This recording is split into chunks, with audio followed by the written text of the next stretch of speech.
இன்றே டவுன்லோட் செய்து உங்கள் ஃபேவரட் ஷோக்களை என்ஜாய் பண்ணுங்க. ஓ மை காட், லக்ஷ்மி என்ன பண்ணிட்டு இருக்கா? அத காப்பாத்துறதுக்காக ஒரு பொண்ணோட வாழ்க்கையை நடு தெருவுக்கு கொண்டு வருவீங்களா?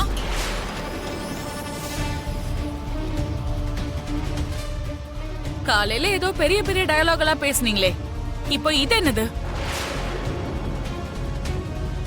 ஏதோ ஒரு விதத்துல அந்த பொண்ண பணிய வச்சு கேஸ வித்ட்ரா பண்ணலாம்னு நினைக்கிறீங்களா? அப்படியெல்லாம் இல்லங்க, அந்த பொண்ணுதான் என்கிட்ட. உங்களால முடிஞ்சா அவளும் ஒரு பொண்ணுதான், அவளுக்கு உதவி செய்ய பாருங்க. அதை விட்டுட்டு நீங்க என்ன பண்ணிட்டு இருக்கீங்க?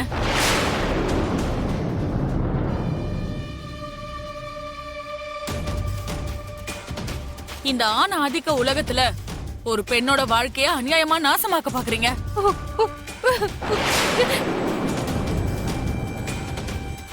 பாத்தியா மித்ரா, போயும் போயும் அவங்க கிட்ட வாய் விட்டுருக்கா.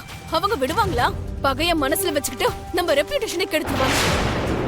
அந்த கிராமத்து மாக்கானுக்கு இது எதுவுமே தெரியாது. அததான் நான் கேட்டேன். ஆனா நீ லக்ஷ்மி பண்ணதான் கரெக்ட்னு சொல்லி அவ முன்னாடி என்ன அவமானப்படுத்த? அந்த கிராமத்துக்காரி பண்ணிக்கிட்டு இருக்க கூத்துக்கு தி கிரேட் நந்தன் ஃபேமிலி முழுக்க நடு ரோட்டுக்கு வரப்போகுது.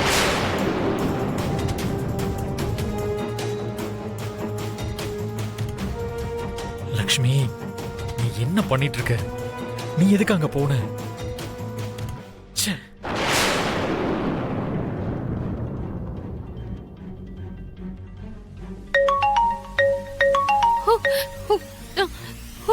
மாமா. ஹலோ லக்ஷ்மி, நீ உடனே அங்கிருந்து கிளம்பி வா. அவங்க கேட்கிற கேள்விக்கெல்லாம் உன்னால பதில் சொல்ல முடியாது. தயவு செஞ்சு அங்கிருந்து கிளம்பி வந்துரு. சமூகத்துல ஒரு பொண்ணோட வாழ்க்கைய இன்னொரு பொண்ணு இங்க கெடுக்க பாத்துட்டு இருக்கா.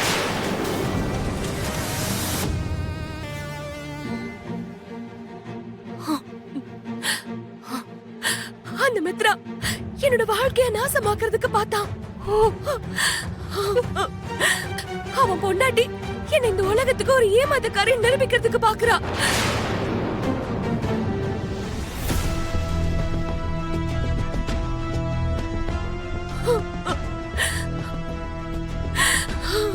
இந்த பணக்காரங்க எல்லாம் இப்படிதான். உண்மை பேசுறவங்களையும் நேர்மையா வாழ்றவங்களையும் நிம்மதியாவே வாழ விட மாட்டாங்க.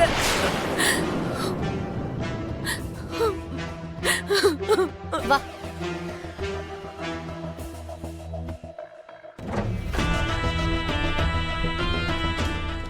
இந்த லக்ஷ்மி என்ன பண்ணிட்டு இருக்கான்னு அவளுக்கு அது புரியுதா?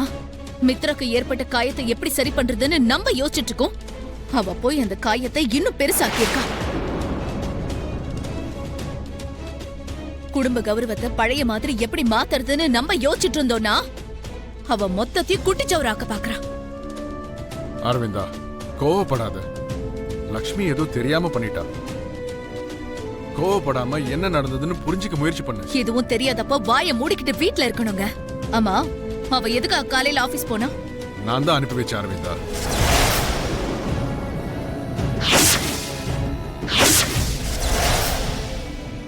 நீங்க அனுப்பி வச்சீங்களா? ஆமா, மித்ரா ஒரு இம்பார்ட்டன்ட் ஃபைலை வீட்லயே மறந்துட்டு போயிட்டான். அதை கொடுக்கறதுக்கு தான் அனுப்புனேன். யாருக்கு என்ன வேலை கொடுக்கணும்னு கூட உங்களுக்கு தெரியாதாங்க? அனுப்புறதுக்கு முன்னாடி என்கிட்ட ஒரு வார்த்தை சொல்ல மாட்டீங்களா?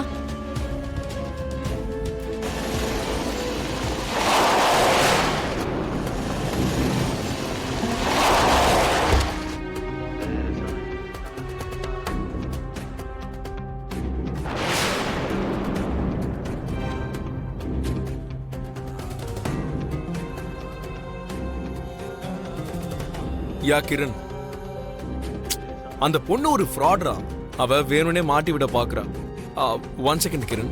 அண்ணி, நான் போன் பேசிட்டு வரேன், நீங்க உள்ள போங்க.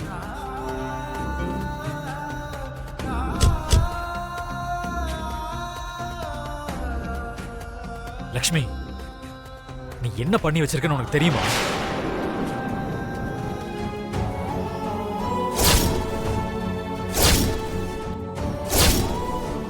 இன்னைக்கு நீ என்ன பண்ணிருக்கேன்னு உனக்கு தெரியுமா? ஏற்கனவே பிரச்சனையில மாட்டிட்டு இருக்கிற மித்ராவ நீ மறுபடியும் பிரச்சனையில மாட்டி விட்டுருக்க. நான் சொல்றது புரியுதா?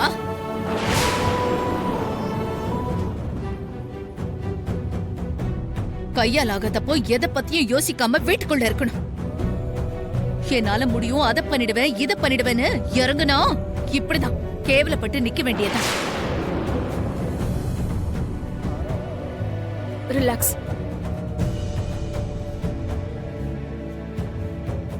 அரவிந்தா, நான் சொல்றதுக்கு தயவு செஞ்சு நீங்க கொஞ்ச நேரம் பேசாம இருக்கீங்களா?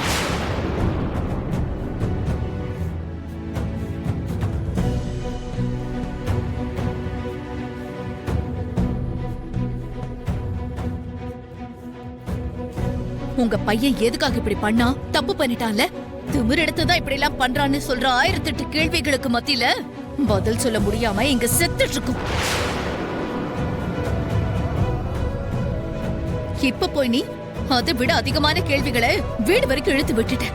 உன்னை நான் என்னன்னு சொல்றது?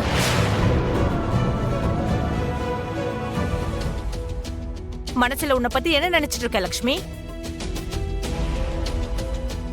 சினிமால எல்லாம் காட்டுவாங்களே சூப்பர் உமன், அப்படி நினைப்பா உனக்கு?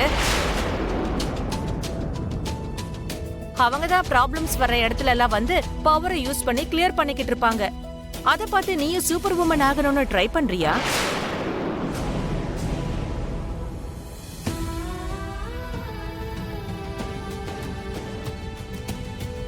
இல்லனா இந்த டிவி சீரியல்ஸ்ல காட்டுவாங்களே, கிராமத்துல இருக்கிற ஒரு பொண்ணு சிட்டில இருக்கிற புருஷனுக்கு எந்த பிரச்சனை வந்தாலும் கிளியர் பண்ணிக்கிட்டு இருப்பா. அத பார்த்துதான் இப்படி பண்ணிக்கிட்டு இருக்கியா?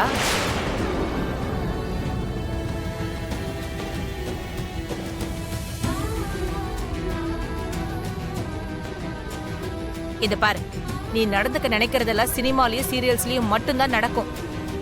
அப்படியெல்லாம் இல்ல சின்னத்த. அந்த பொண்ணு கிட்ட கெஞ்சி கேட்டா ஒத்துப்பான்னு தான் நான் போனேன்.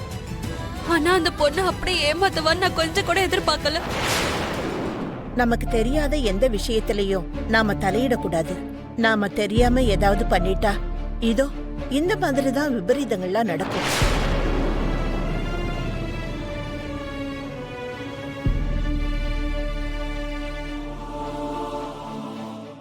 பாட்டி வேணா பொறுமையா சொல்லலாம், ஆனா அவங்க சொல்றதுக்கு என்ன அர்த்தம்னு தெரியுமா?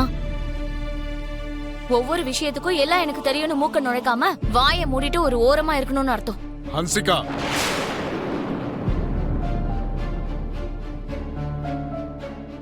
அண்ணி கிட்ட பேசுற முறை இதுதானா? வார்த்தையை கொஞ்சம் அளந்து பேசு. கொஞ்சம் சும்மா இருக்கீங்களா? சரி, லக்ஷ்மியால ஒரு தப்பு நடந்துருச்சு.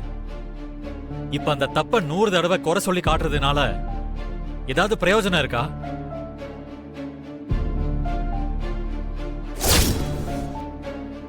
இல்ல